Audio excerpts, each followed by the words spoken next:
When you came into Burberry, you were seen as an outsider. A lot been made about your small town background. Mm-hmm.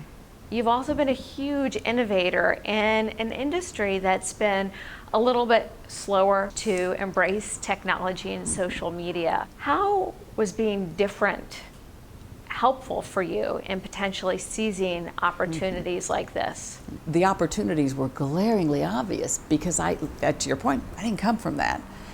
And I think it's why very early on, that first 60, 90 days, when we made the decision to focus on brand, at the same time we made the decision to focus on digital. My partner in crime is Christopher Bailey, the Chief Creative Officer for the business. In the first 6 months, Christopher and I pulled together this team and we said, okay, nobody's afraid of us, we're the little guy, nobody's betting on us. We're up against these big, huge conglomerates with every resource available to them. We're the underdog. We weren't performing, we weren't hugely profitable. So what do we have that they don't? What can we exploit that they can't possibly compete with us on? And we said that we're British. They're not. How do we exploit our Britishness? From here on out, everything we do is going to be British. The music, the model, everything, the designers. And that made us proud as well. We had something that they didn't. But we were born from a coat. No one else in the luxury sector was born from a coat. How do we make that category, which, oh, by the way, is typically more expensive than a large leather handbag? How do we innovate that category? How do we make that trench coat, again, relevant for today, relevant for a new consumer base? So focusing on our Britishness, focusing on this outerwear. But we also said that all of our competitors, what they're not targeting is a younger consumer. So we'll go after the millennial consumer.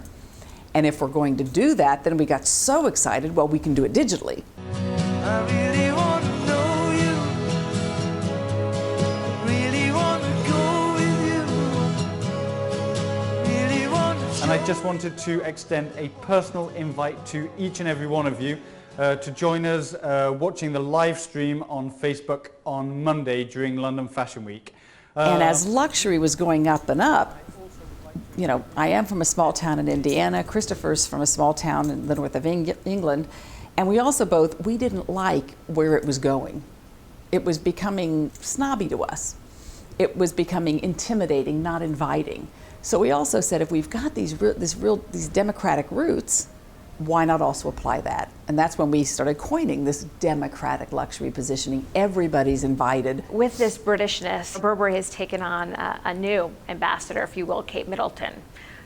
When she wore the very famous trench, it obviously sold out in minutes. What's it like for you to have these British icons now become much larger global ambassadors for you? As long as it's always kept in balance, I think it's wonderful. And in balance for them and in balance for us, which she's done a brilliant job at. Could you ask for more beautiful, wonderful millennial brand ambassador? I mean, it's been very balanced though, which I think is great. It's not that it's all about her.